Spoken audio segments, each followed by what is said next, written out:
Welcome everyone to another episode of Dynamics Corner. What is a marketing strategy or even an SEO? I'm your co-host, Kris. And this is Brad. This episode was recorded on February 19th, 2025. Kris. Marketing. I think marketing is one of those undervalued, underrated things that everybody needs. And today, we had the opportunity to learn a lot about marketing strategies, and even some tips and tricks how to market a podcast. With us today, we had the opportunity to speak with Tara and Brandee from Big Room.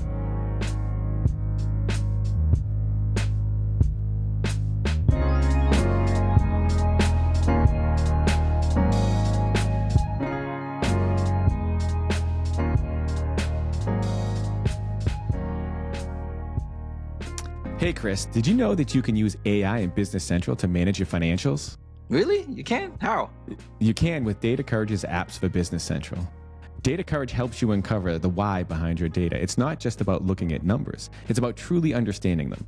Their AI-powered apps for Dynamics 365 Business Central go beyond reporting and give you real insights, things like recommendations, summaries, and suggestions you can act on. You can even chat with your data and ask, what matters? How's my profit and loss looking? Where are the risks? What's the best decision for tomorrow? And you'll get clear, actionable answers. How cool is that? That's cool.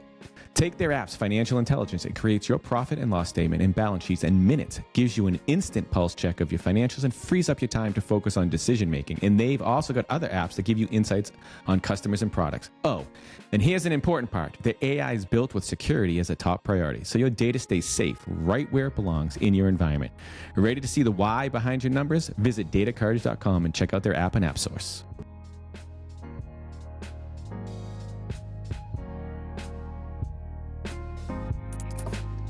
Clatter. Who's typing? Me. Are you working? Yes, very hard. I can tell. I don't know what were you typing? I was typing to Brandee that I'm drinking lemon water in my Progress Over Perfection mug. And what's the significance of that? The Progress Over Perfection mug, Brandee got me. I got them for all of us. But mostly You did get one for all of us. That's right. So we could just You didn't get me remind one. ourselves I was that going to say define Progress us. Over Perfection. Where's mine? I mean, is that a thing you struggle with? Maybe I can get some more. There's people that I know struggles with that. Yes. Progress over perfection. I do like that. We could talk that is a discussion on its own, in my opinion. I can go get my Progress Over Perfection mug, and we can both have them going. If you send me one, I'll drink it in front of that person that I'll see if I can wants take to be any more. perfect. They're great. Yes, we do love our Progress Over Perfection reminders. That's a good phrase, by the way, because a lot of people want to perfect something and then you'll never get it running because I don't think perfection's attainable. No. Because you'll always find something else. Right. And that's why if you try to define that you like something or you don't have strict rules or guides for it, someone can always look at something and go, oh, one more thing, the infamous scope creep. And you just have to That's cut like marketing, right? Like marketing is just like that. Everyone wants you to be perfect, but they'll never get perfect. Well, It's always improvements. effective. So, Exactly. which version of perfection are we going for? Oh, see, we could turn this into a philosophical discussion if you'd like. So this is where Tara and I are slightly different because I'm just like ship it and see what happens, and she would like it to be perfect. But as you pointed out, Brad, there is really no attaining perfection. So There isn't. So you're saying Tara is like perfectionist, so you like got her a mug to Tara remind would her. define herself as a perfectionist. I'm not putting that. I just like to remind her that sometimes when I'm being chaotic and just shipping things before she feels like we should do that I'm on the Progress Over Perfection side of the coin, and she can sometimes be closer to the perfection side. I think to clarify, I think that the progress over perfection, and I think Brandee, to your point of just shipping it, I'm on the lines with you because I do like things to be perfect in a sense, according to my level of perfection. But I found that sometimes that's more of a hindrance than a help. So I believe in getting something out there that's functional and usable, whatever that may be, and then seeing what falls into play with it. Because sometimes you can spend a lot of time on something and it's not adopted, not used, not breached. Or it's changed, and then you feel like you perfected it, but then... Correct. But I'm not saying just to throw stuff out there and see what sticks. So there does have to be some level of completeness to it, but you're not going to get everything perfect because, as I had mentioned, and I see this every single day, it doesn't matter how many times you look at something, every time you look at it again, you'll find something that you'd like to change. Or somebody will find something that they like to change.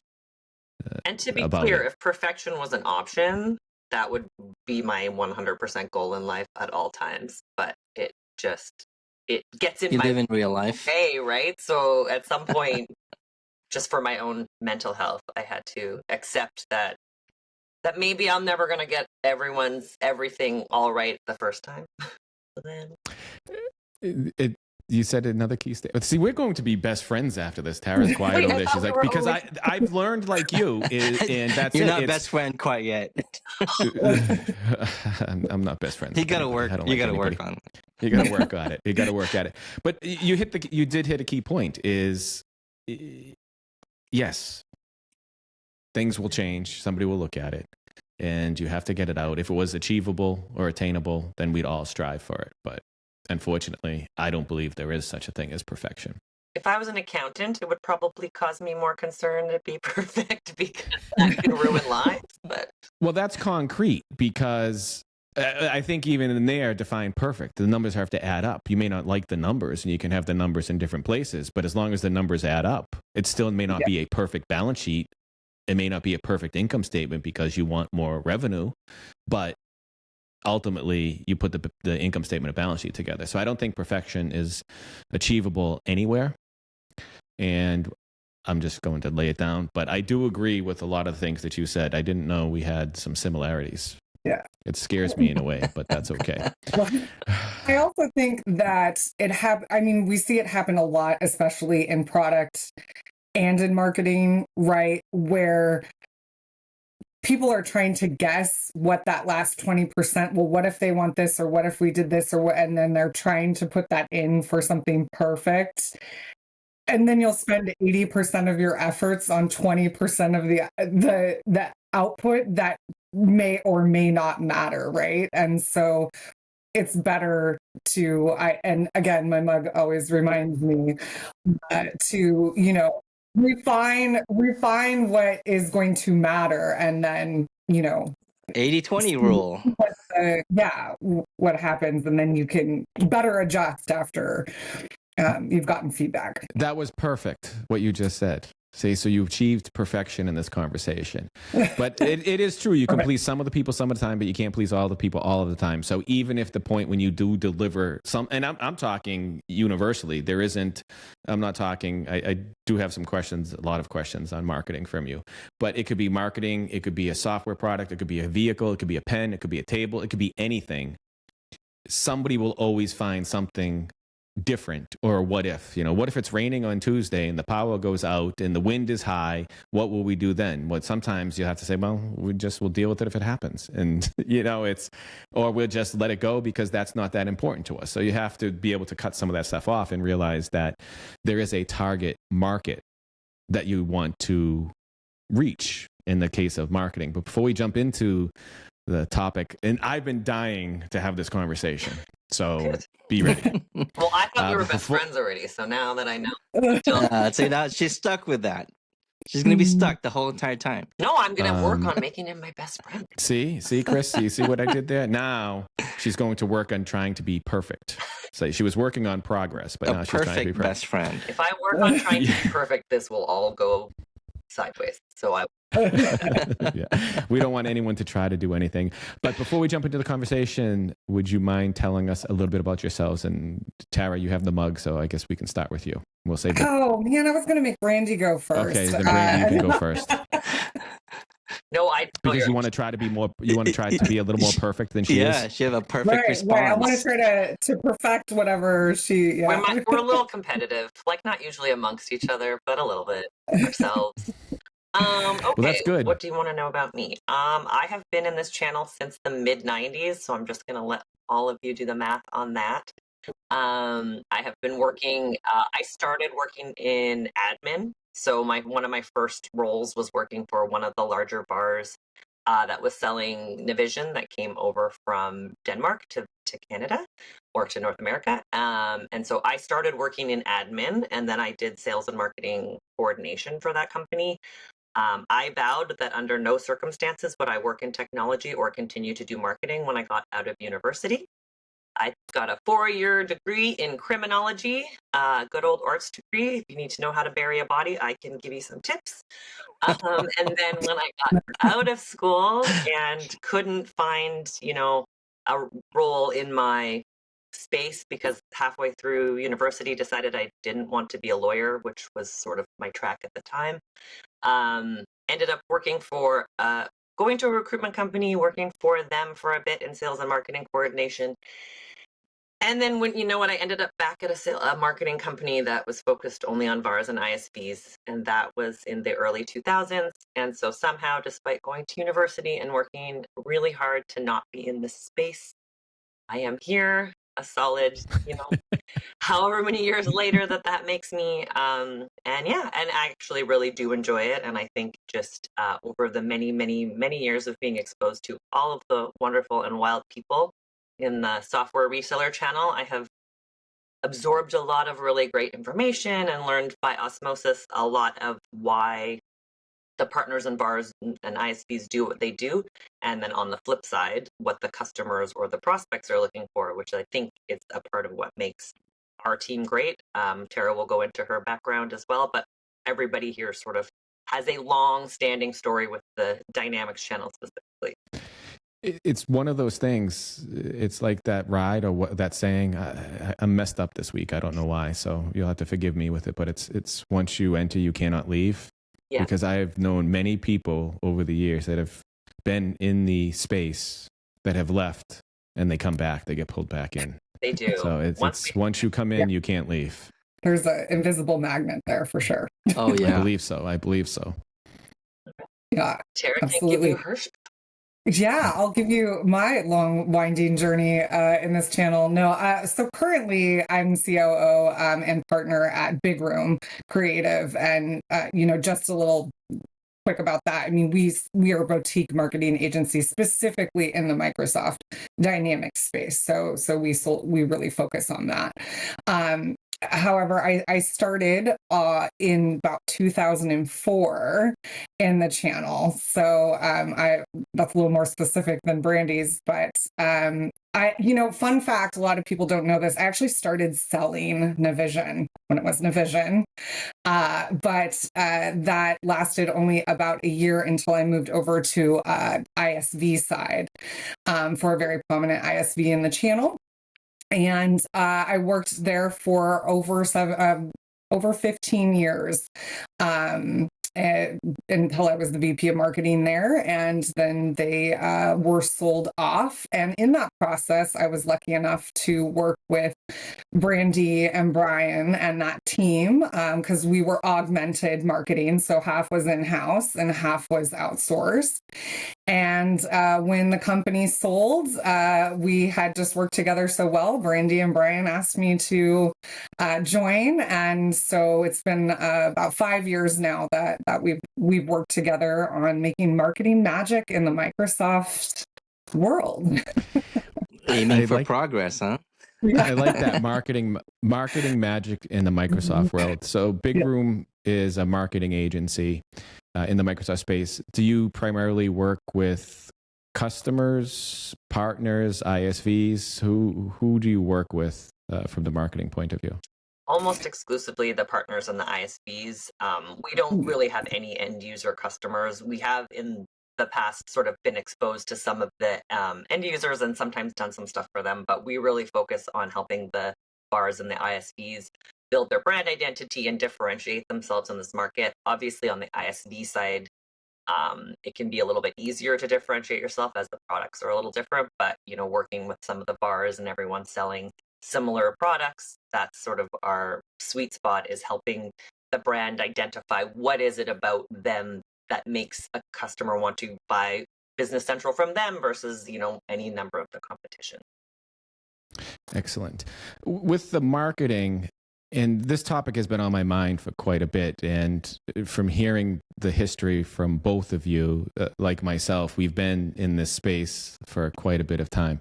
Kris, I think we've already determined Kris was in high school or elementary school when I started working with this. I don't remember. No, we joke. But he's a little bit older. I think I was in high school. Yeah, like junior or something like that when you started your career. We'll have to do the math again. But one of the things that I see, and one of the challenges that I was hoping that you could help talk with me a little bit about, is as we mature in the space, we get older as far as we have is working with the product. Technology changes. In the world, we have AI now. We have the internet, whereas when we first started out working with this, the internet didn't exist. We used dial-up. And people made decisions differently. Mm-hmm. So now, as we move forward into 2025, to me, I think, is there a difference in an approach to marketing to decision makers to go for a product or a service from a partner or an ISV that has changed over the years?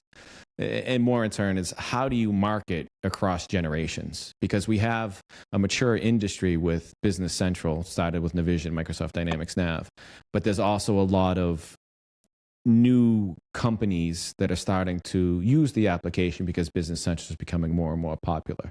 What are some challenges, or how can some companies deal with marketing across generations? A really good question. Good timing. We actually were just looking at some new research that came out about self-directed buying, right? And that's a really big part of there's a couple things. There's a few different answers to your question, but I think self-directed buying is really at the center of a lot of this. And we were just reading an article about the importance of that, and how I think a lot of organizations know, okay, buyers and especially younger buyers, but even buyers across generations really do want to collect information and start matching solutions on their own, right? And is this the partner for me? Is this the ERP solution for me? Is this the CRM solution for me? They don't want to talk to sales representatives all too much before they've made most of their buying decision, right? And the real key is, amongst that educational material and that thought leadership material that you're putting out there to help them self-serve, how are you differentiating yourself? Because, organizations and whether it's software or anything else in the B2B or even really the B2C space, what are you doing differently that might match something that they need? Is it a culture fit? Is it your your responsiveness, your expertise? There's different. Is it your technical, the technical team that you have, your availability, your support? There's different areas, right, that you have to identify. So first off, you need to meet the buyer where they are, right? You need to meet the customers where they are. What are they wanting to learn on their own? And are you providing that information? And then within that information, how are you distinguishing how you're different, right? Because that's really ultimately, it's not even bridging generational gaps anymore. They know the tools are at their fingertips to go get what they want, and they want to make sure that information is there. So are you there where they're looking? So with the self-directed buying, the buyer now typically does a lot more research, would you say? Or they do a lot, because of the ease of the internet, they can do a lot of searching and research before speaking with you. So would it be safe to say that before they even speak with you, they already have some sort of decision? I don't want to say decision, but they already have some sort of decision or view of who you are and what you have before they even talked with anybody. Yeah, they're not. It's an interesting space in marketing because we get data from search data and those kinds of things. If we look back over, say, the last decade, all of this stuff has been happening the entire time. But the actual people who are selling and some of the buyers themselves, having not gone through the experience, haven't caught up with it. But if we go way back to sort of the tenets of SEO in the beginning, how do we get my website to rank? We were never going to rank for Microsoft Dynamics 365 Business Central, for instance. If I want to know about Business Central, I'm going to go to Microsoft's website. They're going to publish the most useful technical information for me. I know that I'm young enough to have gone through university when there was the internet. People who are sort of 40 and younger have definitely just grown up assuming that everything is on the other side of the keyboard, right? That's just how they were made to think. So even if you look way back, when we talk about what were some of the ways to get to the top of search engines, it was really about honing in on what are people searching for. People do not go to their computer and say, I want to buy Dynamics ERP or even ERP. Most of the time, if you're talking about ERP even, those people in those research positions have no idea what ERP even is, unless they're trying to replace one they have. So they are searching for things like how to get my financials under control, or what do I do about my inventory mess in the warehouse? Those are the kinds of things that they're looking for. So you need to be able to answer that question. And it's like the first duck syndrome, where like the first quack you follow who you know. So if I search for that and your website comes up and it's a really great article and giving me a lot, like, you feel my pain, my inventory is a mess, it's costing me a bunch of money, it's taking a bunch of time. Now, when I think about my next question, I might just go right to your website. I might just think about you as a place to land. And I think when people disconnect themselves from the buying process, so let's say someone high up in a technical department or a C-suite says, we need to get a software system, and they give it to like an administrator, they're looking for that end result. Tell me what to buy. But the person that goes through that process to get them to what they're going to recommend, I think the average, Tara, we read was like the current average is 13 to 15 pieces of content that a buyer will interact with on your website or about your company before they contact you. So that could mean attending a webinar, watching a video, Wow. checking out your LinkedIn profile, That's downloading a white interesting. paper. It's And increased. yeah, and that is happening constantly, right? Because it's right there at the end of your fingertips. How that information kind of gets transferred over to decision makers depends on the size of the organization and what that criteria sort of look like. But, people are not out there looking for a product. They're out there looking to solve a problem. So to the degree that you can be the beacon of light in their distressed state, you will be the place that they want to connect with. That's a good call out. Just talking about problems that you're solving, not necessarily focus on the tools and the software itself. It's much more important to put content like, hey, this is a problem that we're going to solve, and be able to find it, because like you're right, they're going to look at how do I reconcile a bank statement, and there's tons of tools and softwares that can do that, but you want someone that has the knowledge and be able to answer that question for you. So I think that content is becoming more important, and of course you got to follow up with the relationship aspect when they do reach out to you. Yeah, and it means having content that covers a range, right? And so you need to have that content that's really what we call top of the funnel or tofu content, where that is a person, they have a problem, they have no idea if there's even a solution for that. That's where you want to meet them. You want to meet them there. You don't want to meet them when they're looking for Dynamics 365, because they're already bought in. They've already talked to somebody. They already have a connection with this guy because his support team's great, or this person because the guy that owns the company went to university with me. Like, there's a million ways that they get there. You want to meet them when they're still trying to figure out if there's a solution. And I mean, I think everybody knows there's a technology solution to every problem you could imagine, right? Like, obviously the accounting software is going to help your accounting. Great. So who cares, right? What is the company going to do for me? How am I going to get more value out of this than just you plugging software in? So it's more to the services and the company and the individuals over the product. So to take it back, it's individuals aren't searching for Dynamics 365 Business Central because they may or may not know it exists. And if they do know it exists, they may know they already want it. They just need to work with someone who can help them solve their problem the best. So from a marketing perspective, it's having the proper image of we're a problem solver. We specialize in these types of problems per se. Right. And not every partner or ISV solves the same problem. And so what is the problem that you're the best at solving? Let's exploit that to market it to the people who are looking for that, right? Some people really need a really robust support team because they have a huge accounting department that they're maybe not as skilled, and they need to know that they're going to have 24/7 support.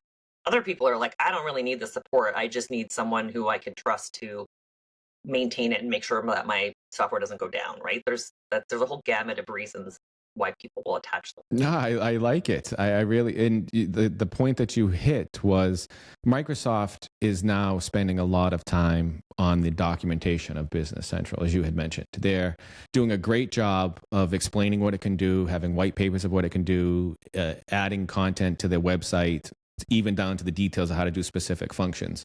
So in a sense, as you had mentioned, you're not going to beat that on a website yourself unless you just take all of that same content and put it on yours. So it's a matter of being able to differentiate yourself from others that implement the software, and then focusing on the things, as you had mentioned, that may make you different. So, and just to recap, I'm learning. So I just repeat so I can put it in my head. So if you have something like you have multilingual resources, or geez, I'm not supposed to say that, Kris. You have to edit that out. I'll get in trouble. You have multilingual contributors to your team. So if somebody has multiple locations in different countries, that's something that could differentiate you. Like, focus on what makes you different in the services you provide. See, this is great because I see so many that they emphasize, and I always bring ERP software, and Kris loves to hear me say this, to building a house or doing an addition to a house, because it's a project. You're building something. You don't call the carpenter worrying about the hammer that he's going to use. You just say, I need a wall put up, or I need a house built. You use the tools, or here's the tools that we have to have the house built. So I like the materials itself, right? Like, I mean, you could choose whatever materials, but you still want that person that will not only just implement, but give you, the pitfalls and things to look out for, and better design. How do you approach this differently?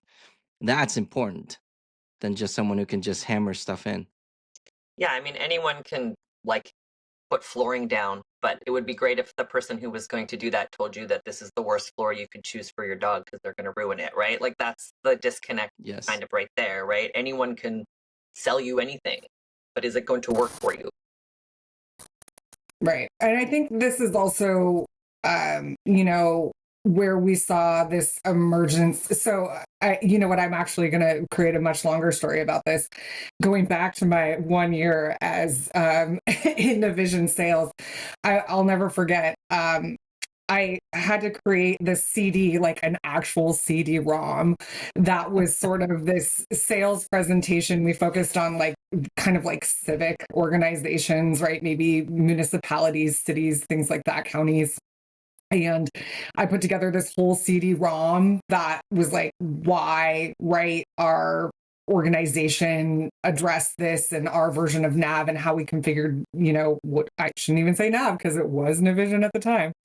And it was like kind of animated. I mean, very rudimentary, right? But I literally had to drive 4 hours and take a ferry to give this CD-ROM to somebody on the San Juan Islands. And I mean, right? Like, San Juan Islands. That long ago. I mean, it's a little while ago. We won't age me too much, but this isn't that long ago. It used to be about who could get in front of the person, right? Who was there physically, who was attentive enough.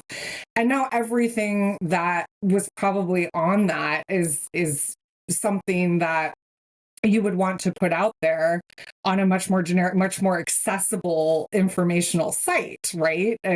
Essentially, a much broader audience.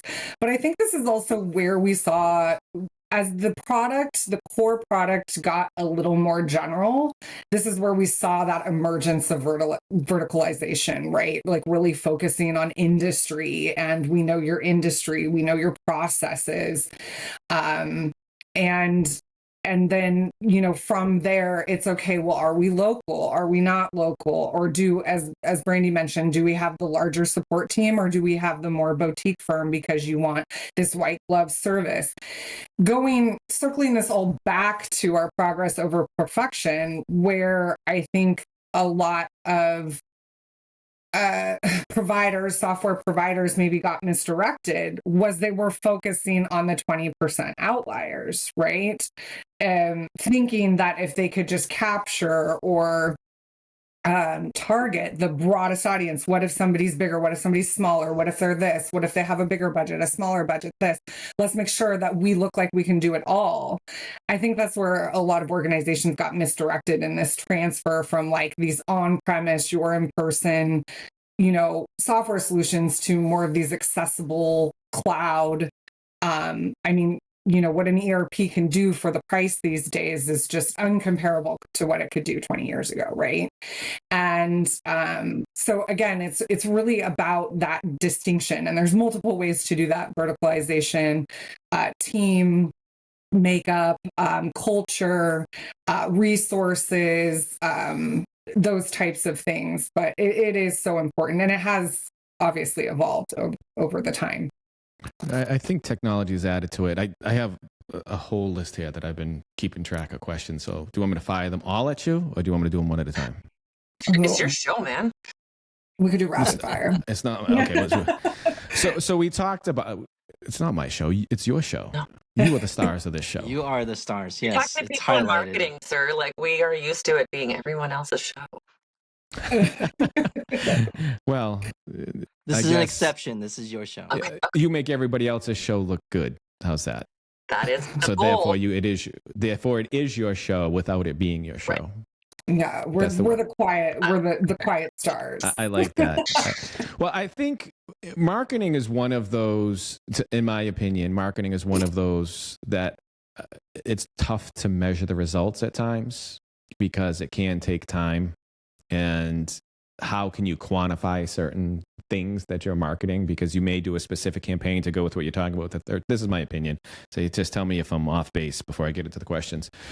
So if they're going to look at 13 or 15 pieces of content, that may be over a span of time, because if we're talking with that Microsoft Dynamics 365 Business Central, that's not something somebody wakes up one morning and goes, I need a new ERP system. I'm going to buy it. Tara, can you sell it to me? All right, install it tomorrow. It's usually a process for them to get to the point where they reach out to somebody by doing some research for solving problems. So long-term play. Yes. So you may have campaigns or such that were from, Kris and I talk about, we do presentations at shows. You'll hear from someone 2 years later saying, conference. See, I can't speak. We have to just fix all this stuff. And they'll say, well, we talked with you 2 years ago and now we're looking to do something. So tell me more. And to me, it's tough to measure, but it's also important because you do need to be in front of people with all of the information that's accessible to somebody behind a keyboard. Because I can sit here and type up a quick search right now in between a conversation and have a lot of information and read quickly. So it's a matter of getting that information out there. How can someone, and you mentioned that one important thing with this is don't sell Dynamics 365, sell solving a problem or sell what makes you different from others. How can someone determine what truly makes them different from others? That's marketing. Well, do they even know? Sometimes they don't know what makes them That's unique. my question is how do you determine what that may be? And how do you pull that information out? There's an exercise, right? Yeah. I mean, at some stage, the company matures, right? And they start to need more leads or more sales to keep themselves going. And that's usually the point where they start to reach out to an agency or look at augmenting their marketing. They're moving their marketing from making it like an off the side of the desk thing that somebody has to do to actually being something that they focus on. And, in that transition and when that happens, people have to really start thinking about, like, how did you get here? What makes your current customers happy? I mean, the quickest way to find out what differentiates you from your competitor is go talk to a few customers and ask them how they feel about you.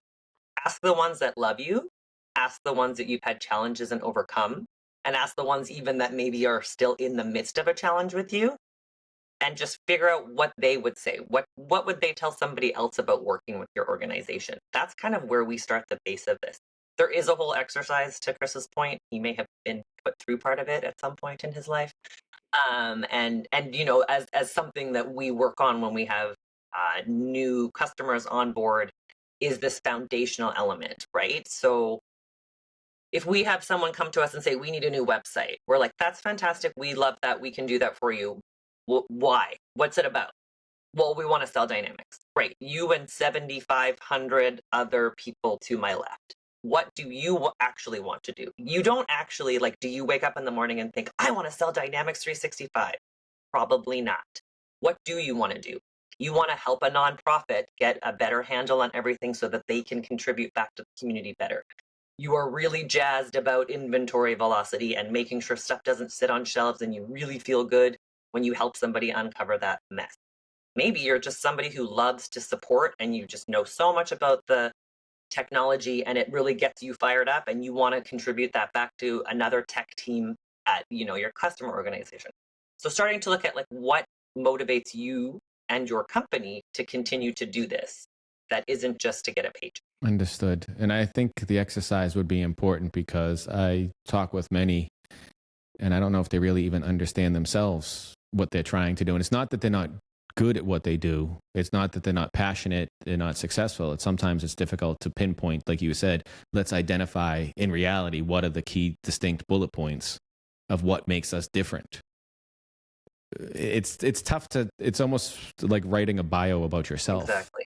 You need someone to pull it out of you versus you writing it yourself, because you may miss, some people will over exaggerate and some people will be extremely humble and cut themselves short, to put it in my terms. Exactly. So, and you have to be willing to accept that that's an integral part of this exercise. So I would say that one thing that comes up in, you know, with us all the time with new prospects and in marketing in general is this sort of concept that marketing is this like tap, like we need a lead, turn it on, throw out a campaign, get some stuff in, turn it off because it's expensive, sales guy's job now. And this is where the sales and marketing rub always come in. But believing that marketing is going to work for you when you treat it like that is the start of your problem, right? Because this is an integrated situation and you have to build that foundation. Otherwise, like we call it like throwing spaghetti at the wall. Like we can do that all day. I can do it all day. I can send campaigns all day. That sounds fun. You might throw spaghetti against the wall. To Brad's point, it's very hard to get to any sort of like success metrics when all you're doing is like spraying everything out, the hope and pray method, right? And so that's not the best and most strategic way to leverage your marketing resources, but getting people to understand that marketing is more than just a side administrative function or standing up a campaign or having a LinkedIn page is actually a big challenge that I think we face when we're dealing with prospects, and I think internally that a lot of the companies face themselves.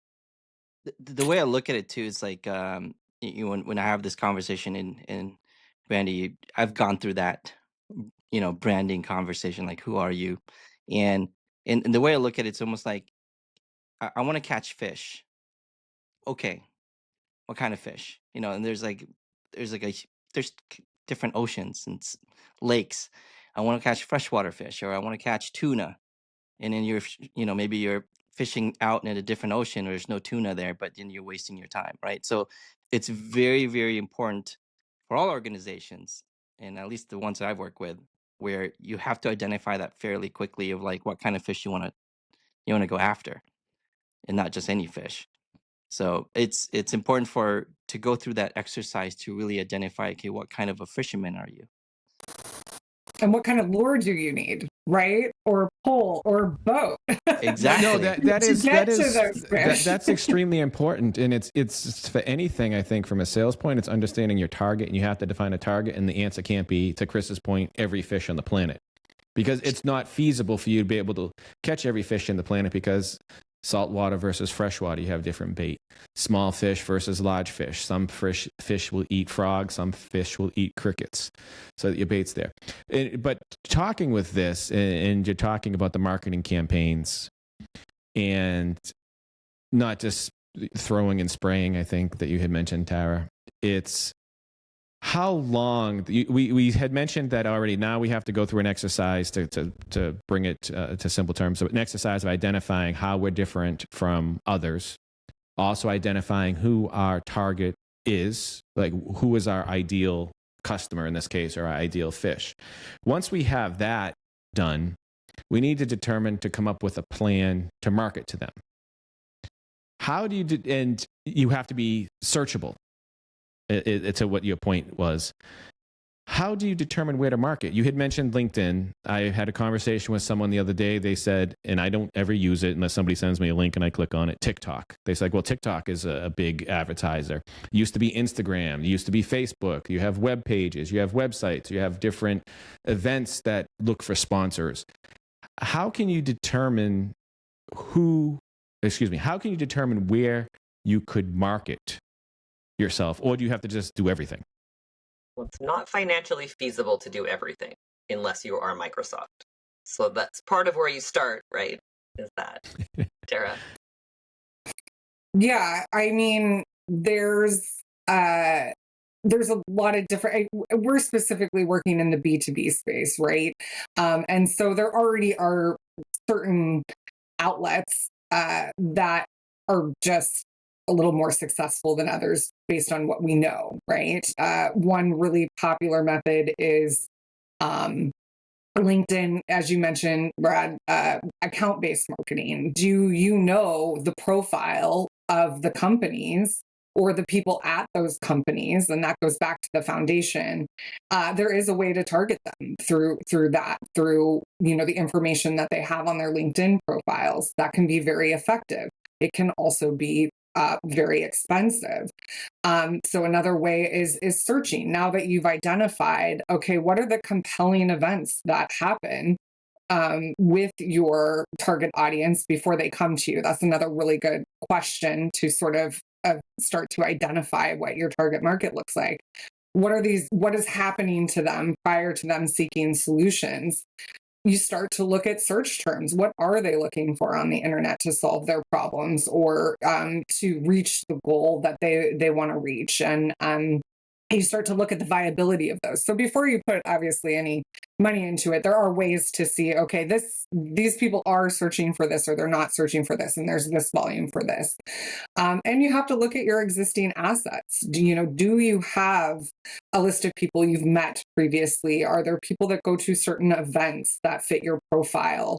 You do have to lay it out and start to say, okay, to get any it is a full exercise as the next step to decide where you put your money. But it's not going to be perfect the first time you do it, right? There's baselines that you need to, what was successful in paid media and using these search terms versus what was successful in LinkedIn or what was successful at these events, to see where do you turn the dials, right? What dials should we shift down and what dials should we shift up? And that's a constant, ever evolving, ever changing thing that you always want to look at.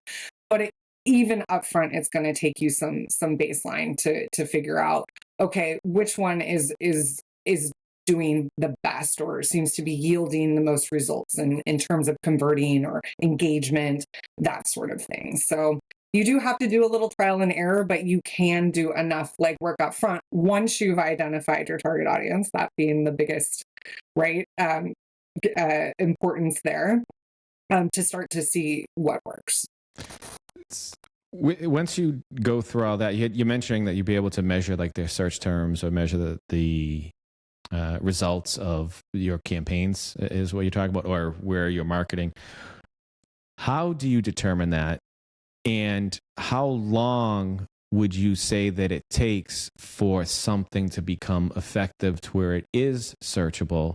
And I hate to say this because I don't like talking about it. I had a session about a month ago and I told everybody I wouldn't say the word in the session because I'm sick of hearing it all the time.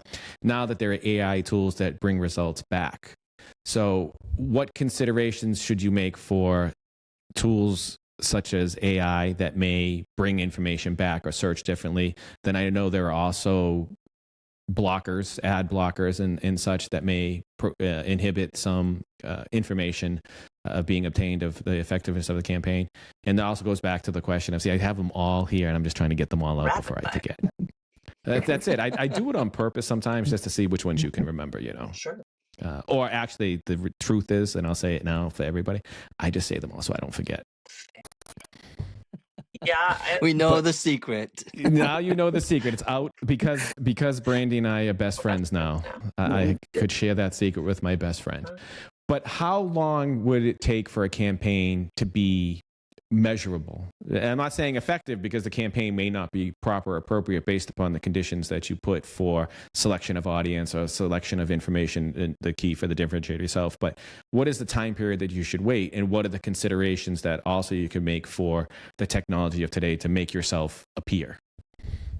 It would be so amazing if marketing was even remotely as linear as you're asking this question of. Unfortunately, that it's difficult, right? If you're starting from a good place and you've got some brand recognition, you've got some good domain authority on your website, you've got good people working on your stuff, you can tell like within a few, if it's like an email marketing campaign, after the first 2 emails, you have a pretty good idea of if this is going to do well or not, right? Like, the first email is always the best, and then they kind of drop down. And so if your first email is a flop, you are pretty ready for the rest of it to kind of do that. But when you're looking at something like your organic campaigns or your paid media campaigns, those are a lot harder to really quantify in terms of time. And it also depends on what matters to you, right? So we have some customers, and one deal to them is a success. Whatever they're selling, whatever they need to do is so valuable to them that just one deal makes the whole campaign a success. Where we have other customers, they need 30 deals for them to consider it a success because they're more transactional, or it's a smaller piece of the pie for them that we're working on. And so it depends on a lot of factors. And I do hate to say that it depends, because I think that's a bit of a trite answer when you're asking for specifics. But You're a true consultant. Everything is a depends. But it is difficult. And I think, if you take anything away from it, it's that you need to launch the campaign from a place where you feel like you gave it as much attention as you expect to get in return. And so you need to build the pieces that go with it. Sometimes the campaigns are meant to just be like, let's see if something happens. And that's okay. Doing something is always better than doing nothing.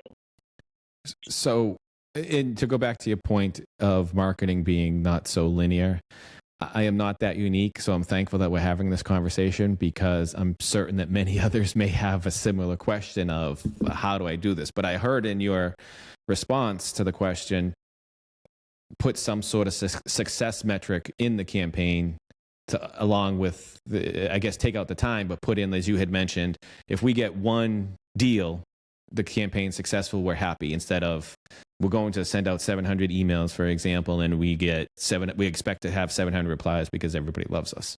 So it's just a matter of having some sort of realistic metric of what is successful to me in a realistic fashion. And sometimes it's brand awareness campaigns, right? Sometimes you're not even necessarily working on a direct, like, I need a lead to give to sales. It's just, I need someone to know that we exist. I need people to start talking about us. We're a new ISV, or coming to North America for the first time, or we just got a cash, injection and we want to do more. Well, no one's ever heard of you. So what can we do to even just drive some brand awareness amongst this channel, right? As we talked about at the beginning, this channel is, we've all been here for a long time. People know somebody everywhere. And so, when you're looking internally, some of it is just getting that name recognition out there so that you are somebody that somebody else feels that they could trust or do business with. Yeah, we did a workshop at an event last year where we talked a lot about campaigns. So you want to build a campaign, right? And there is two parts to this, right? So, but one thing we really emphasized was, when you build your campaign, yes, you can lay out the metrics that you are going to track. Are you going to, track clicks, track conversions, track how many, leads ended up becoming sales qualified? There are probably as many metrics across as many campaign concepts that we could spend an eternity sort of discussing or diving into, right? But decide which ones you are going to track. More importantly, clearly define the objective and the goal, right? Because you could track all these metrics, but to Brandee's point, which metric matters, right? Which one, what is your goal? Are you getting brand recognition? Are you trying to just get LinkedIn followers? Or are you really trying to get people to fill out a form to discuss a very specific solution with you? Those are two very different things. So it's really important that you define it, because what we see too often is that people throw a lot of money, a lot of resources, and a lot of capacity at building campaigns, and they're not actually thinking about how are we going to measure what the success of this was or what the outcome was. And they're too afraid to also, I think, be honest with themselves sometimes. Like, what if we don't hit 4 sales? Or what if we don't hit 10 sales? Or what if we don't hit 50 leads? That's okay. Put a stick in the ground so you can say, this worked, this didn't, we're going to change it next time, because that's how great marketing evolves, right? Is being honest with yourself and seeing what actually worked to meet the objective. And the objectives can be different across different campaigns. The other thing I just want to add is that you will start to see metrics instantly, right? You're going to start, the second something launches, you're going to start to see opens, clicks, cost per click, all of that stuff. That will all be data you start to get right away.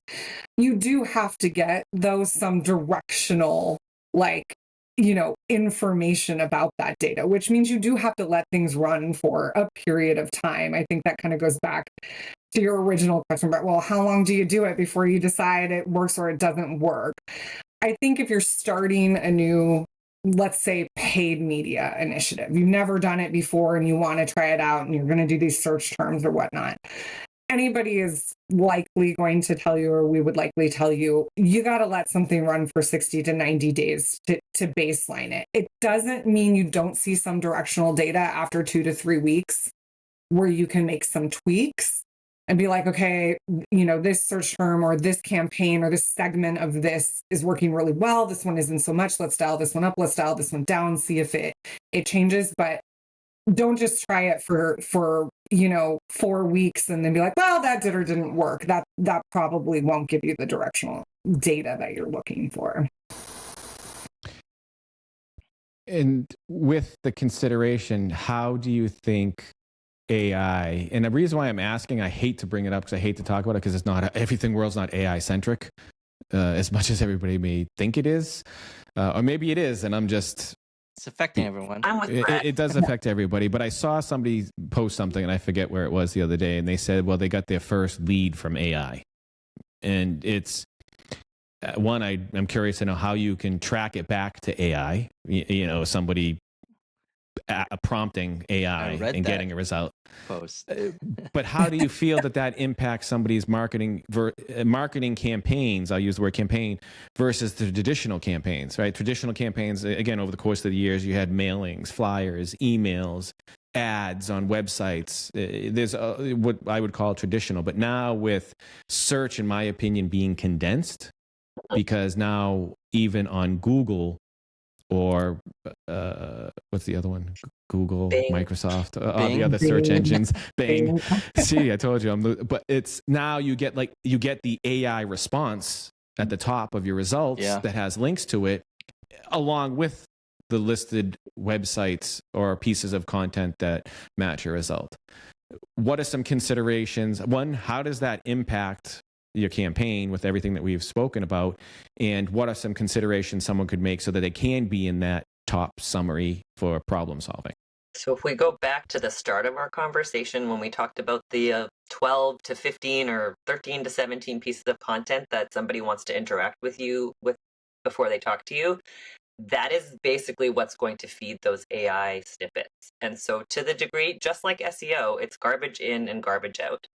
Whatever you have, so companies that have spent the last 3, 5, 10 years building thought leadership content, focusing on helping people solve their problems, meeting the buyers where they are going to be a lot better than the companies that are running what we refer to as brochure websites, which is like, here's the product, here's our location, here's how you get a hold of us. Those companies are going to lose ground a lot more quickly in the AI space in terms of that searchability. Because in the, even beyond what you're talking about, Brad, at Google I/O last year, they announced that they are not going to serve links at some point. Google will not give you a link to a website eventually. They want it to be an enclosed system. Now, they announced this and then they had to sort of reconcile what they're going to do about getting money out of the paid ads and those kinds of things. I think they have pulled back a little bit on it. But in their ideal world, they're not serving a link to your website anymore at all. They're answering your question. You're staying in Google. Google is your friend now. And so how do you become the answer to those questions? Well, you have to have the content on your website. You have to have the people in your organization that actually live, breathe, and die by what you're talking about. So hiring, 25 consultants to come in and being like, well, I have a team of 30. Well, do any of them know what they're talking about? If they don't, you're not going to necessarily beat the person with the 5-person team next door. It's really about like, we are at a place where your thought leadership, your ability to demonstrate your expertise to a robot may be the most important thing you can do like right now today in this transition. So you mentioned thought leadership. It mentioned thought leadership. Now I want to kind of break this down further. And you mentioned that there's different channels. 11 to 13 different places you put content. Which one of those it brings more weight into being found? Is it more thought leadership, or you're Together. all of them together? Okay. Yeah. So like I liked what you you said. having one post on LinkedIn, irrelevant. Nobody cares. No, like one post is not helping you. You spending the last however many years you've spent building up a personality on LinkedIn and then having that reflected in your podcast, in conversations you have places, in sessions you lead at conferences, in write-ups that people have about you. This is building the story of who you are. And it's becoming a lot more the individual is becoming more relevant than the company as a whole in this transition period. This is why you're seeing such an I love that. Can you repeat that like in Say it stereo? again, You might not say it. even have to. We might just have to loop that over and over. And I say that time and time again in this world. It's all coming down to people, Right. where it Yes. is the individual. Even in consulting, that we all know the space well. People work with people. Right. They have I use the word loosely, a relationship with the people of the team that they have. It's not the company exactly. The company brings them together. The company may have other talented individuals or a group of individual, but it's the team that's servicing your fish, as to Kris's point, that are the most important part of it. And then how they represent themselves in the company. I'm just taking what you said and repeating it. Yeah. So the whole thing is a strategy, right? And then every component of that's just your tactical approach of individual component. But the whole thing is a strategy to get. You have to get all 11 to 13 things to make it all work to get results, and it takes time. Yeah. I think it's also important to just like keep in mind, right? Google's been changing consistently and constantly, changing their algorithms for years. I mean, years and years and years, ever since they were Google. And the one thing though that hasn't really changed too much in those algorithms is what holds weight and time and stands the test of time, right? Like websites that have been there longer, or content that is constantly getting built off of a site, right? That always holds a lot of weight with Google. And AI is another component, right, of this evolution and the changing algorithms. But what we kind of like to remind people is that what you want tomorrow, you need to have started yesterday, because the one thing you'll never buy is time, right? And so I think a lot of organizations think, oh, now there's AI, or now there's this, and they're very reactive. How do we address this? How do we get this? The thing is that it's a long game. You need to create the thought leadership culture, and you need to really invest in that, and that content and that value add out there, right, on the internet. And that will always weight more than just, like Brandee said, like a few social posts, or like, oh, okay, let's just build a new site today and then it'll be different and it'll be better. Yeah, it might have the better schemas in it, but you still have to feed that over time to show that, you're a player in the game that you're trying to get in front of. I think the AI thing is an interesting opportunity in our space. I know in the technology space, there's lots of different things that it's being used for, but it is an interesting thing when you look at what Google is preferencing and when you're looking at how things are coming together. All that Google's doing right now, like at the bare bones of it, is trying to determine what was done by a human and what was done by an AI so that it can deprioritize what was done by an AI, which is hilarious because they're using an AI to deprioritize the AI. But in all of the algorithm changes and all of the updates that they're doing, and they're looking like, I think it's probably not Google so much as Bing, but Bing is actually doing work on where they can sort of match your LinkedIn content, because they can get into there with exterior content about you and say, like, does this sound like Brad? Does it actually feel like Brad is writing his LinkedIn content and his sessions? Or is this two different people, a marketing person pretending to be Brad and actual Brad, right? The AI is actually actively trying to suppress when somebody's faking it, or when it's AI content that was generated, or when it's not real thought leadership. That's all they're working on. And so, to the degree that you've just established a base of expertise in your space, you're going to come up a lot better than somebody who has been sort of trying to grift off the idea of like content spamming or whatever, right? It's they're trying to determine who's a real person. That could change during in time though, right? Because as it improves, and now you could teach AI how to sound like you, and feed it. That's going to be a tough one to Don't be a get marketer around these there. days. It's a little complicated, but yeah, I mean, I, and it is going to change probably.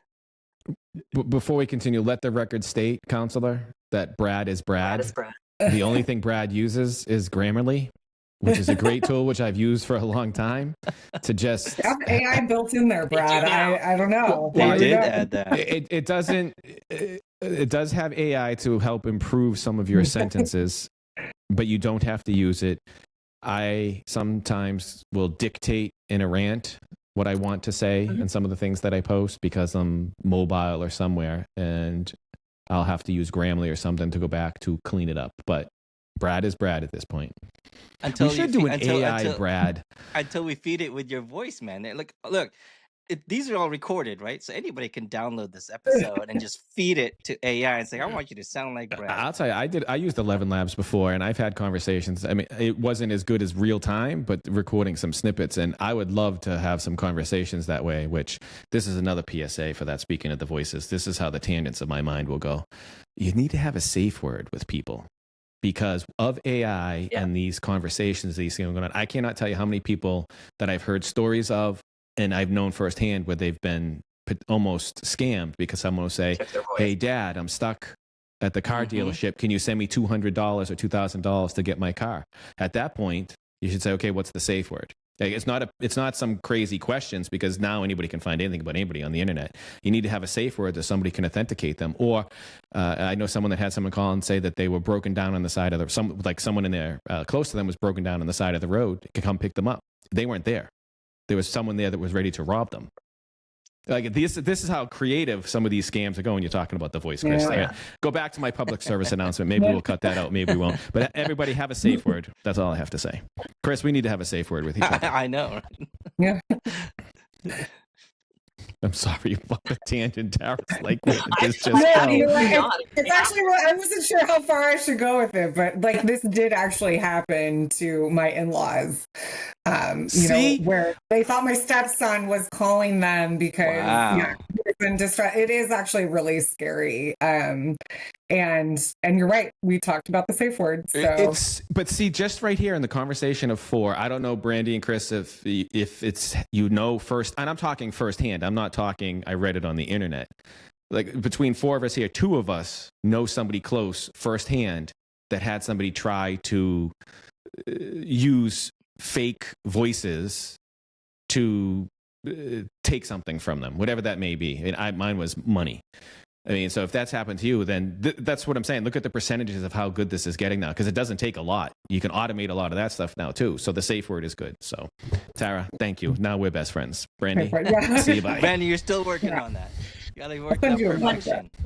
You got progress going. I got the progress. I didn't get the perfection. You get me a Yeti with progress and perfection, or even a big room Yeti. Like one I'll of drink these it ones? on the. we might have one of those for you. When we see you, you got to bring those. And you got Yeti too. It's a Yeti. It's a great brand. So then I'll drink it and we'll be best friends. We'll add you to our list. Overall, I think we're the AI is so broad, right? What it's affecting. And I think it does get very philosophical very quickly, right?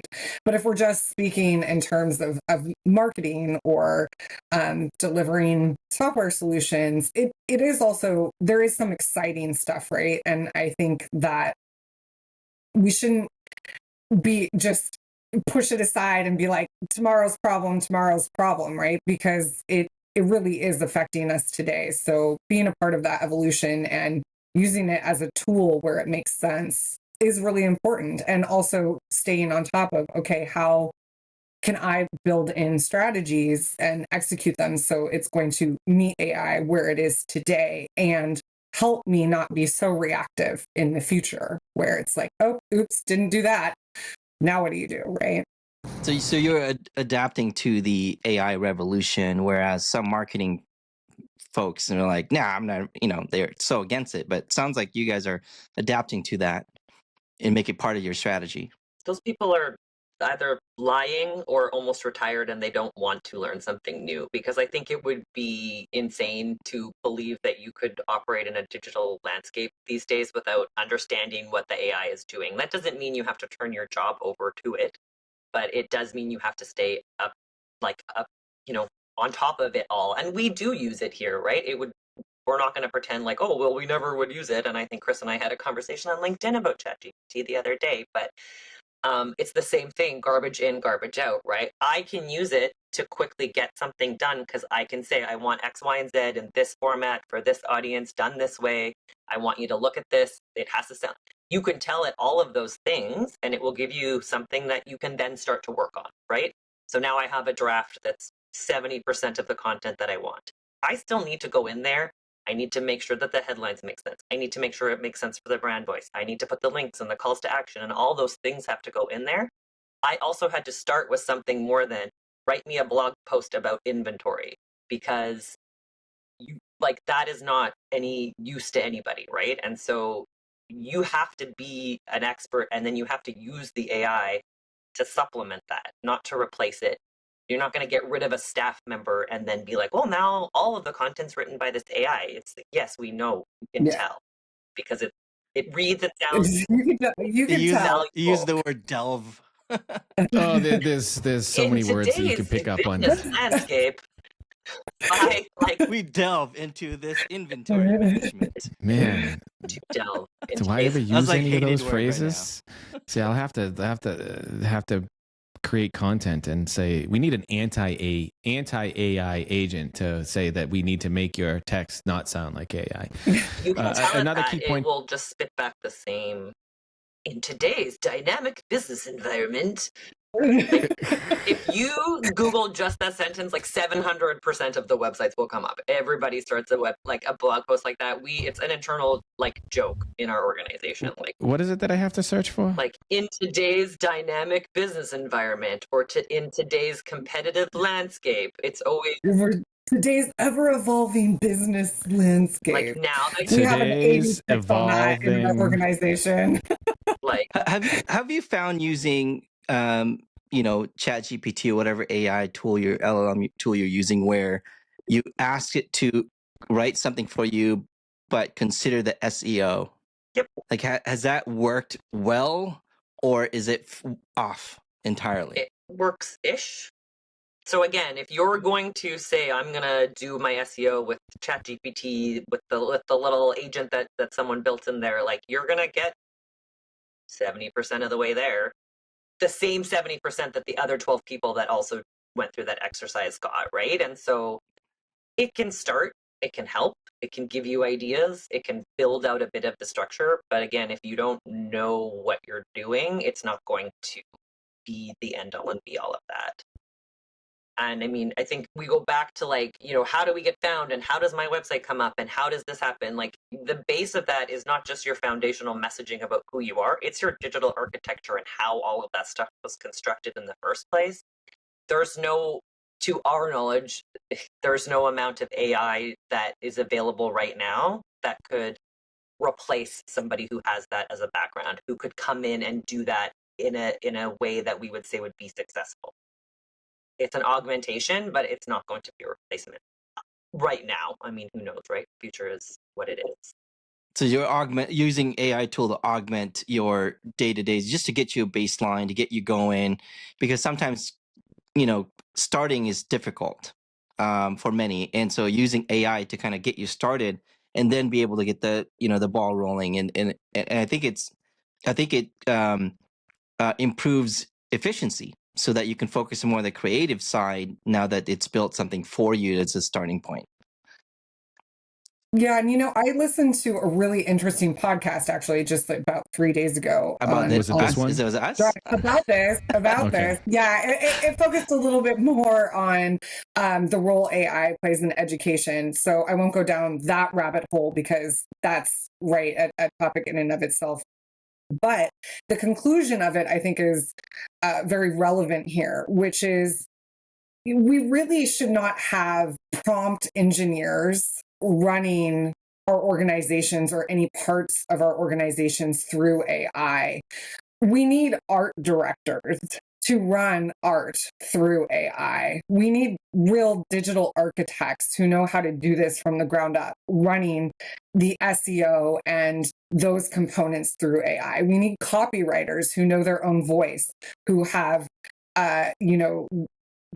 harnessed that piece of the art for them to be running the AI that helps them build this, if that makes sense. So we really do need the skills behind it to run it so it's successful and it doesn't just all turn out the same, or because then it's completely ineffective, right? And so I just think that was just a really good conclusion to that it just shouldn't be a bunch of prompt engineers that know how to ask these generic questions, because the output will all of a sudden start to cyclical be pretty much the same.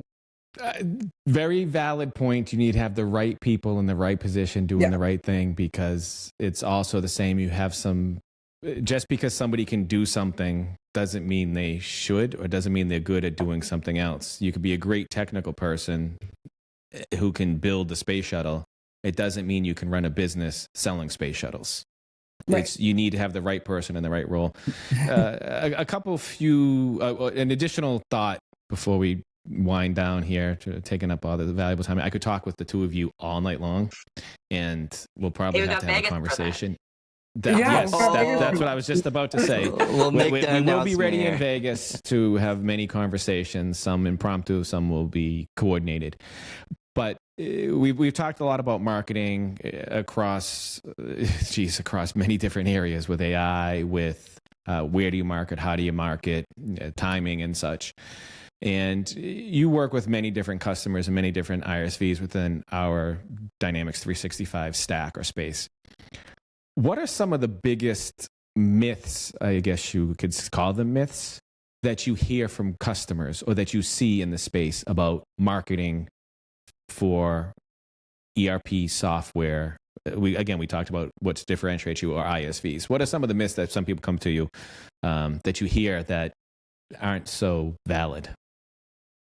I mean, I think the thing that we run up against the most often is just the amount of your revenue that you should contribute back to your marketing engine. People really do think that marketing can be a discipline that's off the side of someone's desk, or we can just throw this little bit at it, and they don't. I think a lot of organizations struggle to understand the entire value and sort of input that marketing has on an operation. It's not just your campaign. It's your brand awareness. It's your employment branding. Does somebody even want to work for you if you're looking for people who are great in the space? What does your company say about you? All of that ties back to marketing. What are your customer success stories? What are those ratings that you're getting? None of that is easy to obtain. It takes a lot of people, a lot of work to build those things up.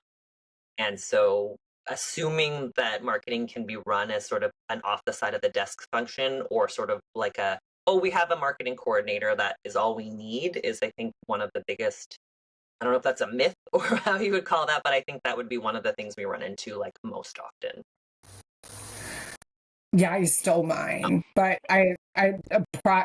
see, that's what you get for having her go first all the time. We must see it a lot, but I think the product of that, right, Brandee, is to your point, they're hiring or employing like a single generalist, right? And thinking that that is all the marketing output that they need, that Joe or Susie can do graphic design, SEO, build a website, do content, run LinkedIn, and that's perfect. That's all we need. And then wondering why they're not making more headway on lead generation or brand awareness in the market and that sort of thing. There really are specific people that know parts of that work, right? And you really do need, for instance, somebody that does graphics very well.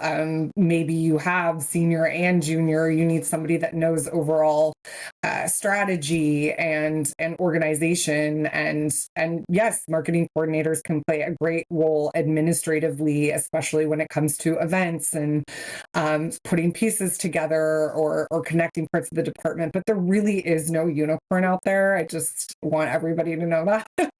Nobody can do absolutely every piece of the puzzle well. And we run up against that an awful lot. That's a great tips to have.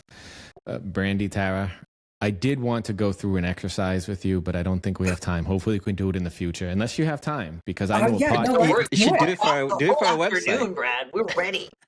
Oh, okay. I Let me thought Wait, just you should do it for- Navi join us for this? Who's Navi? Okay, Navi is. Wait, you name your dog Navi. No, No, Navish. the on-premise Navi. is. Navi is our on-premise Saurus. It's Solomon On and Navi. Premisaurus. Yeah, we're Solomon. Oh yeah, Solomon. There's Solomon Solomon. and Navi. So, and what is it, like a talking stick? Oh, His division, if you don't upgrade to Business Central, you're Yeah, Mhm. Navi Yeah. and Solomon. you're an so the on-premise two. tourist, Brad. On-premise Saurus, yeah. oh, not. I like that. Well, if we can go through the exercise, I know these guys Yeah. that have a podcast. Oh yeah. Have we met them? That they need help.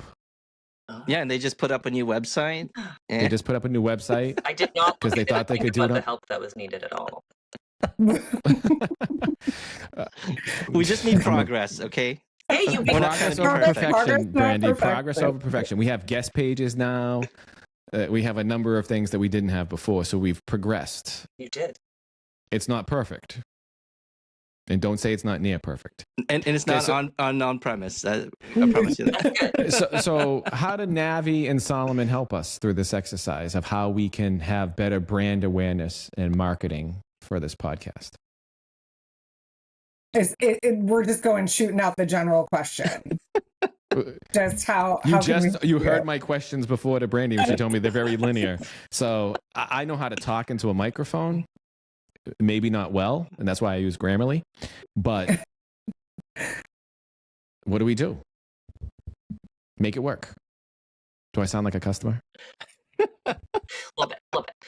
I mean, I think to be fair to you, you have done a great job. I think just you had to build this base, right? You're starting to get some momentum. People are looking at your podcast. They're interested in it. You're pulling in people from all sorts of areas and disciplines in the space. You're not just talking to CEOs of large bars and that kind of thing. You're getting the big perspective. I mean, this is a time-based exercise, I think, right now. Is building that brand awareness. I think doing things like I have my pin up here from that Kris gave me at Summit. Doing more of those things. Get this podcast is a labor of love for you too, obviously. Like this is time consuming and it is obviously taking something out of you to do it. And so that is the message that you need to put forward. That you really are doing this because it's something that you love to do. Why are you doing this, right? Let's get really clear on that. What is the purpose of this? Is it just because you like to talk to people all day? It might be, but I suspect there's something else underneath that.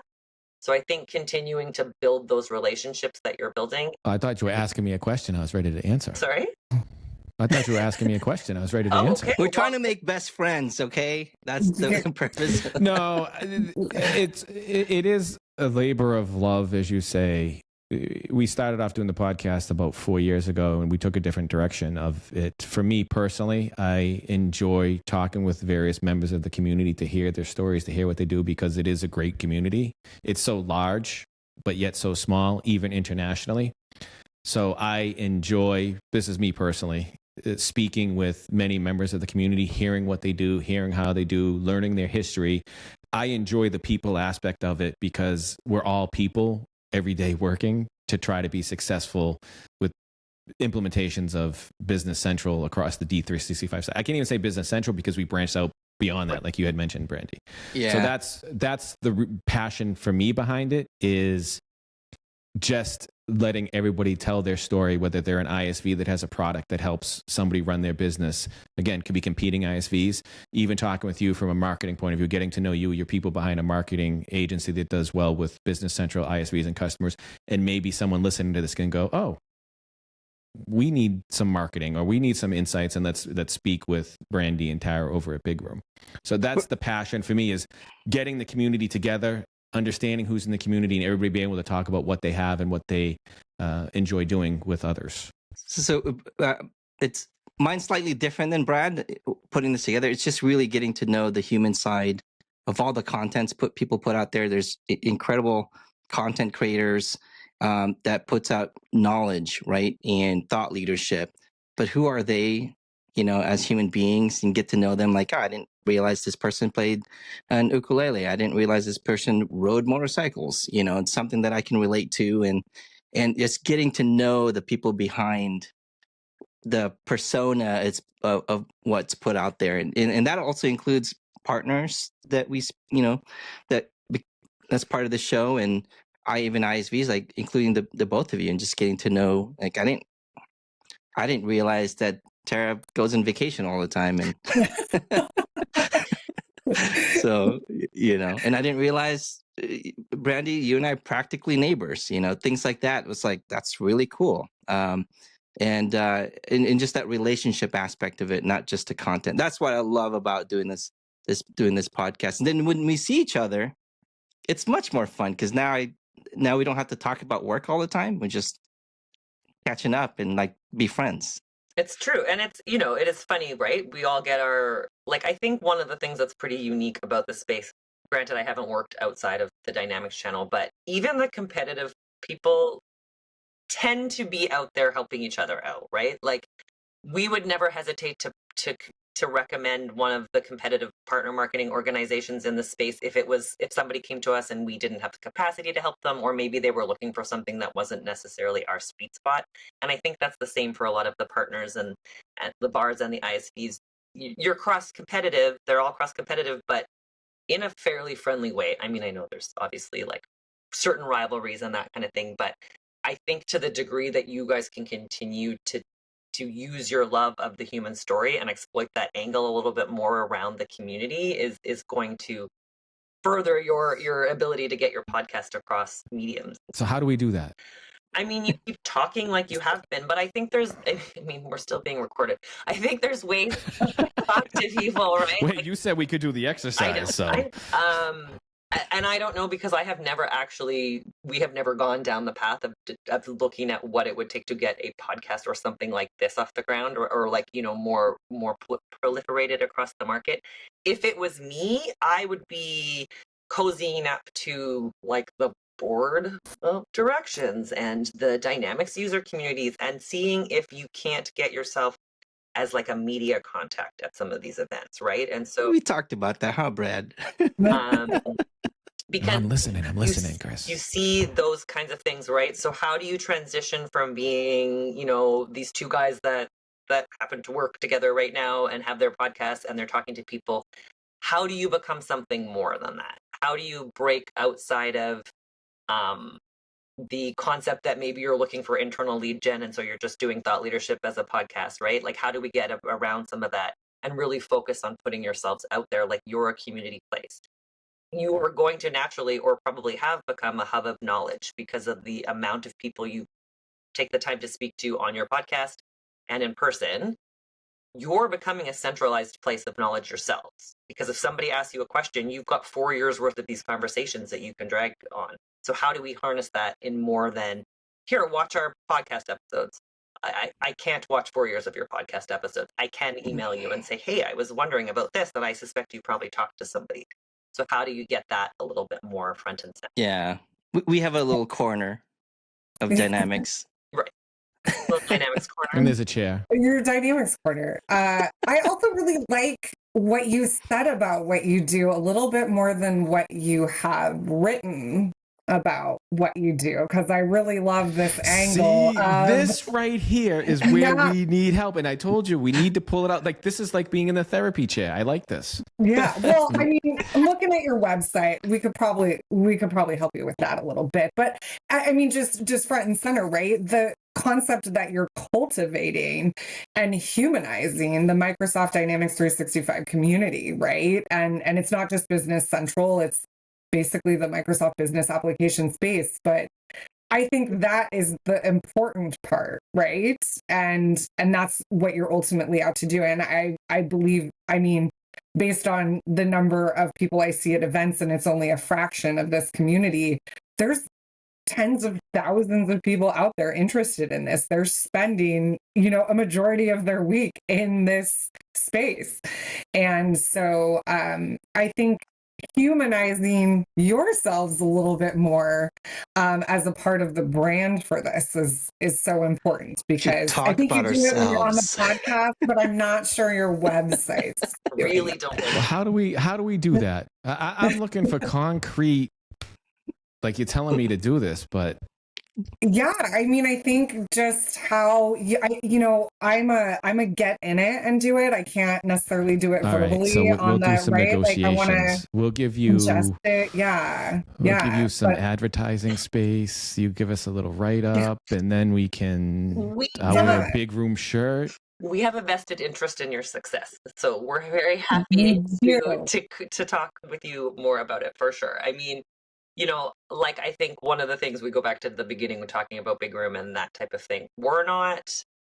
We are not a volume play at big room, right? We are like a bespoke, like you get a lot of attention from Tara or myself or whomever is running the account. And that means that when we work with people, that we believe in their product or their vision or who is working with them. And that is what gets us doing this, right? Because otherwise we could just sort of do the volume play and be like, we want 200 partners to pay us this much money to cross compete you against each other. Like, that's not sort of what we do. And so again, like, we are always interested in helping people in the community grow their space and get where they want to go. And what you guys are doing isn't that far outside of marketing. We would tell people who had robust marketing departments or had the ability to do this kind of thing to do a podcast like this. You would have, if you're doing it within an organization, you get some of the leverage from their website and their marketing. But this is not this is marketing. You're just marketing yourselves, and your passion for the community, right? And so I think we would, we like you guys. We would have an interest in seeing you continue to Yeah. succeed, right? Well, thank you. I I'm appreciate glad that. you like It's- us. We it's- want you Yeah. to love us eventually. It's Well, quality it's over back to Brad and quantity. his best friend level with me. Oh no, we're back to best friend level. No, it's I say with others that I've talked about it. For me, this passion is the true passion. I'm the type of person that I'm doing it for that, and once I don't have the passion, I'll be done. It's just how it is. It doesn't matter what it turns into, because I enjoy the conversations with every single person that we have, and that's what drives me. That to was the do. promise that Brad and I had. Like, if we cannot make this feel like it's work. Right. Right. We have to enjoy it and just love doing it. And the moment it Yeah. feels like it's work, it's like, oh, it's gonna I be love painful. Yeah, You have an well, I opportunity, come like with- when my husband and I, if we go to visit Tara and her husband, who also works in the channel, we When you can't guys help go it, on right? Like, vacation? it's so much of the conversation that Work. it isn't even necessarily, we're not talking tactical, like, we got to do this, we got to do that. I mean, Tara and I are sometimes doing that, but when we're talking, more broadly, it's like, you just can't help it. It's just because we spend so much time Yeah. doing this. And so that is like, you guys are like the guy at the kitchen like table that would actually talk to me at a party, because I'd be like, oh my god, like this marketing thing and this channel thing, and everybody else is just like very glossed over, because we're all here forever and we spend all of our time doing this and we find it very interesting. And I think that's just a special group of weirdos that we are, right? Like, my husband worked here very briefly over the COVID times, and he's been around this forever, and he was like, okay, well, it took me all of the previous knowing you and then a year of working here. I think I've maybe figured out like what's going on a little bit in this group, right? Because it's not like you can't explain it to people that are outside of the channel. And so like you're like everyone's best friend. I was told it's like a cult. We're all in a cult. We're in a big cult. The community. I call it a community, so I guess it makes it sound like a cult. You call it a channel. It's a cult. Okay, so we have to humanize ourselves. I like going through this exercise. I'm enjoying going through how you're helping a young organization such as a podcast grow. So it's basically we just have to record ourselves, Brad. That's not like behind the scenes. You know, we don't. Brad and I don't try not to talk about work. You know, and outside of this space sometimes, and we just talk about like, hey, what did you cook? What did you smoke in your smoker? You know, things like that. But how do we do that? And that's what I like.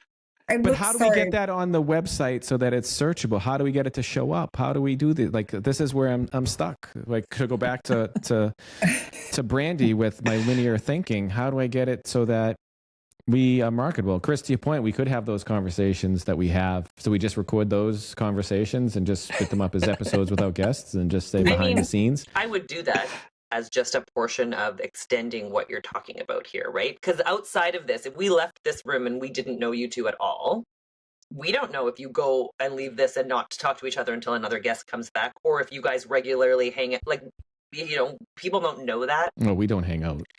He's in the opposite side of the country. Well, still, but sorry, like text messaging or whatever it is. Right. But there is, you know, there is ways, and this is where, like, I don't have TikTok. I can't get there. I'm not going to. This is where people would be like, oh, you can put those things on TikTok. I think it's better to kind of keep it in, you know, your closed system. But I think you guys could talk a little bit more to each other on LinkedIn, for instance. You guys can do some of these podcasts. Why don't you interview each other? Why don't one of you sit on either side of this and just have these conversations in both directions and just see. Chris, you taking notes? What happens? I'm taking notes. Okay. Theoretically, you're all putting notes, though. So I think there's that, and I do think, you know, being a little bit more self-promotional, which back to your no one wants to write a bio about themselves and all those kinds of things. Like, I can't do that. well, like I am one that I could not self-promote anything of myself, period. I can sit and talk to anybody, come up and talk to anybody and do anything, but you actually have asked me to sit down and talk about myself or write about myself. I can't do it. I get stage fright. Well, we can help you with that. We'll help you write about it. It's recorded, by the way. I also want to know that, like, oftentimes we'll get content from people that is, like you were saying, you drive around and you rant it into your phone and then you have to get Grammarly to fix it.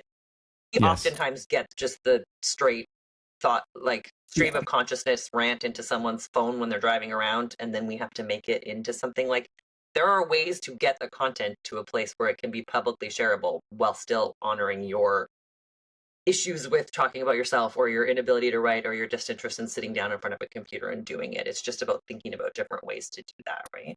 Yeah. We could definitely take a look in under the hood of that website there, Brad. I mean, a few title tags would probably go a long way. Say it again, please. The few title tags, like the SEO strategy could be probably touched even microscopically on that site. Like, there are things to do with that, but back to Tara's earlier point, what is the goal of being found? Like, what do you get out of this podcast? What do you? I get enjoyment. Again, not to Kris. You can go first. Forget it. You go first next time. My goal is to talk with as many people and even have repeat conversations, follow-up conversations. We're going to cycle. I don't want to say cycle. We're going to have a number of individuals come back on again as sort of a follow-up, because we may have talked to them a year ago, 2 years ago, just to talk to them about where they've progressed in their lives, in their careers, or in what they're doing. My goal is to talk to as many people in the community as possible. So that's why you want to be found, so that more people will want to speak with you? In essence, I think it's more people want to speak with us so we can have the conversations about the different things that you can do within this space. Again, it could be an ISV, that offers as a product. It can be consultants that offer services. It could be customers that are using the product. So we want anybody that's within this space to be able to talk with them about themselves, their lives, and the technology. So how do you use Business Central? How has it helped you? What are the services that you may be able to provide someone to help them? What is the product that you have that can help them? Is that too broad for me to say that I want to? When I say I want to talk with everybody, but that's kind of the target that we're looking for, is to be able to talk with individuals across the different roles. So you have very similar, like Tara's. Wait, hold on. I want to know what Tara. You had something to say. Spit it out. I can see the look on your face. No, it's okay because it's still being recorded. But I would, if we were off air, perhaps ask you if you think this is more valuable for professionals that do work in this industry on a day-to-day basis, then potentially, like, so for instance, I'll just go with my husband's industry. He delivers a Business Central to wineries, right? In the end, the people he works with are really mostly concerned about where their wine is going, what their distribution is, who's drinking it, and that, right? They're not as concerned with Business Central all the time. Yes, it could be a core part of the CFO's or the inventory manager's job. But I would ask you, do you think your target audience, or maybe who you're cultivating this community for, is more geared to the tens of thousands of professionals that work within this space? Yes, because of the conversations we have. I hope that somebody, and when we do the pre-podcast call with everybody, we hope that the conversation, I say what I say to everybody in the pre-podcast calls, we want to have a relatable conversation and hopefully something that somebody can get something out of, because those individuals in this space, I hope they learn something from it. Whether it could be, if we're speaking with a customer can say how they're using Business Central, some of the challenges they have, so that maybe another ISV, it's just in a sense, it's bringing everybody together. See, now I'm getting passionate. I don't know if you can tell. It's how you can bring everybody together to be successful, whatever that success is for them, because rising tides raise all ships. I say it over and over again. If Business Central and this channel, this cult, or this community is successful, everybody in it is also successful. So if we can have a place where people can come talk freely, share information that somebody else may be able to listen to and get something from it. Again, it can be an ISV, because they may have a solution that somebody can use to make their implementation easier, or a partner can help with a customer, or a customer say, hey, this ISV there. Even an agency such as yours, the boutique marketing agency, that if they need some help publicizing the ISV or getting some more traction with their Business Central or Dynamics 365 implementation team, or even a customer may have products that they want to sell. I know you target primarily the partners and the ISVs, but even some of the tips and tricks that we talked about here, to me, I think could be applied to any business of how to become more successful. So that's my steadfast goal, is to have a knowledge share. It's very similar. Mine's very, very similar to Brad. It's just the volume of people we want to talk to from different industries.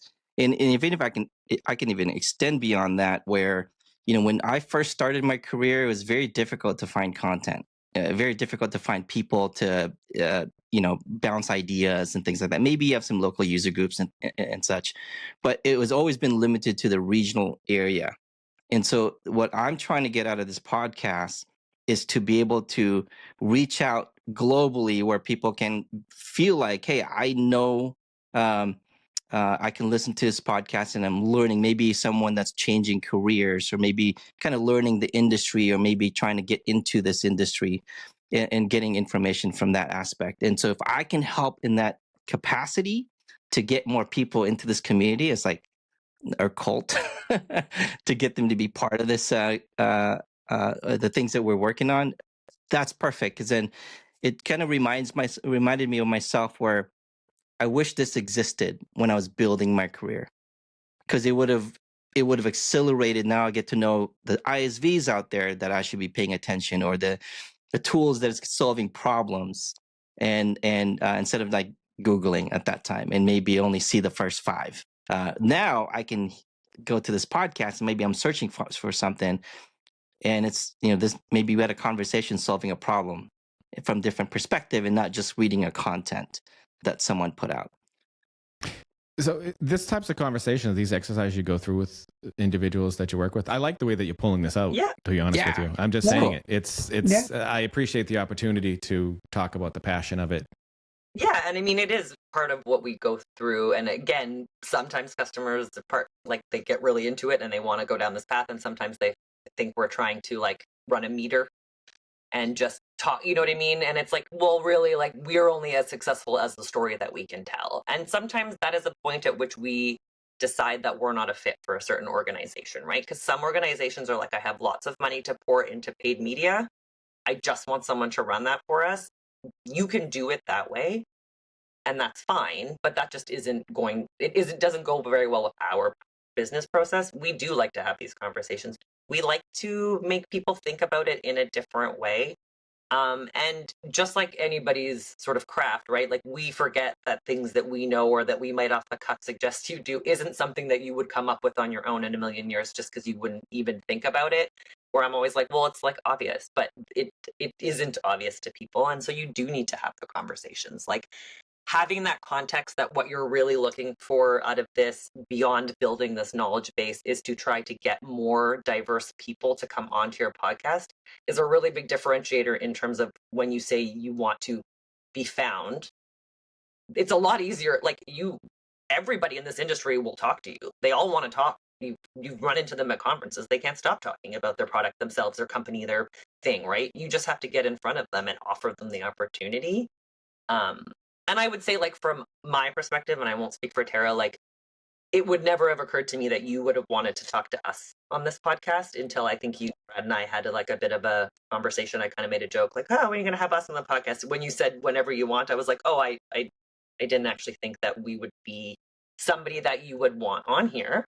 And not because there's anything I was envisioning it really like you wanted more technical information, or you wanted to talk a lot more with people who work with the product or those kinds of things. So, I mean, just be unashamed about what you're trying to do. Tell people, hey, do you know somebody that you think would be cool on my podcast? Like, hook me up and then I'll take you for a coffee, or we'll, give you some accolades or say thank you on LinkedIn that you introduced us. Like, people are motivated, especially in this space, like about that little bits of recognition, about being part of something, right? Because otherwise we're all just this cog in this big machine that Microsoft owns.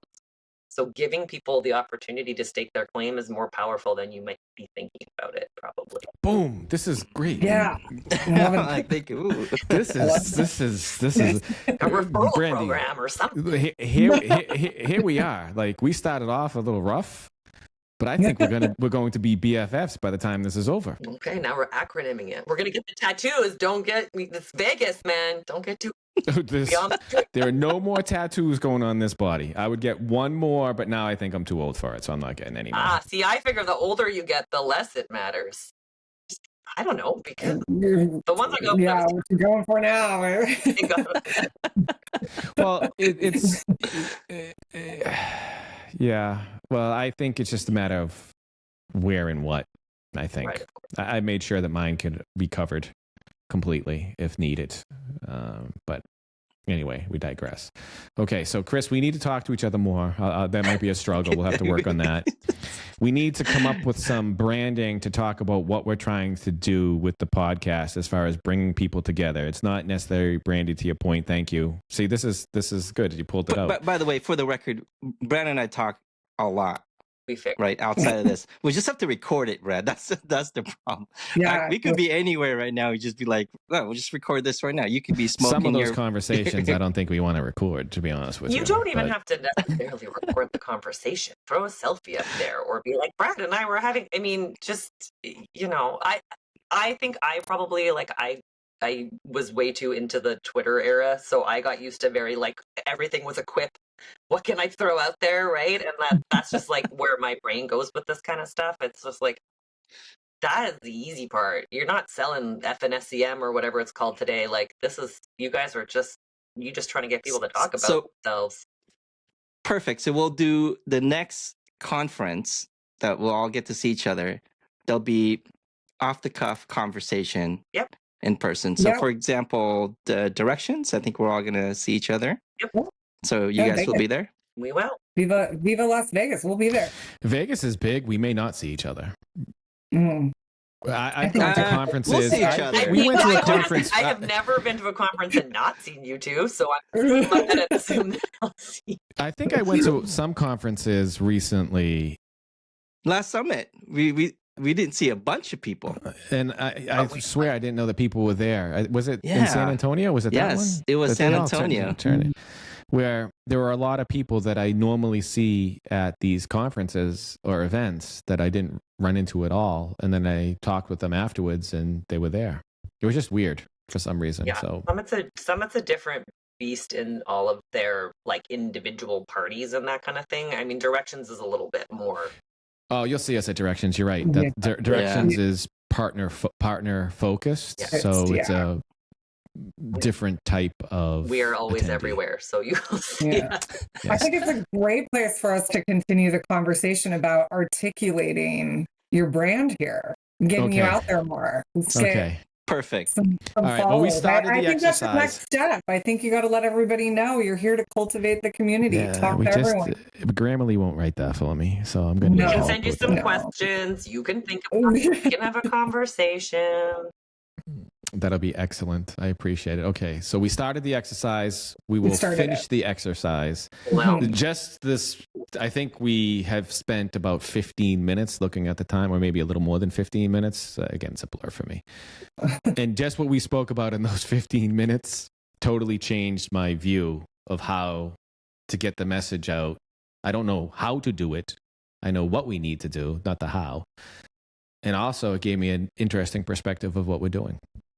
fantastic. So I appreciate that. We're here. That's what we're here for. No, I think that was. I think it was enlightening for me to go through that brief exercise personally. Did you say we made progress today, Brad? We made progress, but we didn't make perfection. Yes. But Brandee's now a friend. So Here we go. Perfect. that's good. Well, Brandee, Tara, thank you very much for taking the time to speak with us today. We greatly appreciate it. I learned a lot from it, and I feel energized about marketing the podcast, and Awesome. I appreciate what you've done with us. If anyone's interested in learning a little bit more about Big Room or talking with you about some of the opportunities or services or help that you can provide for partners, ISVs, or within the dynamic space, how can they get in contact with you? We are both on LinkedIn, or our first names at bigroomcreative.com are our email addresses, or you will find us at the conferences. We will be at Directions in all of our swag for different customers. Excellent. Again, thank you very much. We appreciate your time, and we look forward to seeing you in Vegas. You will. Awesome. Talk to you soon. Thanks, Ciao. Chris. Thanks, All Brad. right, take Bye. care. Bye. Bye. Thank you, Kris, for your time for another episode of In the Dynamics Corner Chair. And thank you to our guests for participating. Thank you, Brad, for your time. It is a wonderful episode of Dynamics Corner Chair. I would also like to thank our guests for joining us. Thank you for all of our listeners tuning in as well. You can find Brad at developerlife.com. That is DVLPRLIFE.com. And you can interact with them via Twitter, DVLPRLIFE. You can also find me at matalino.io, MATALINO.io. And my Twitter handle is matalino16. And you can see those links down below in the show notes. Again, thank you, everyone. Thank you, and take care.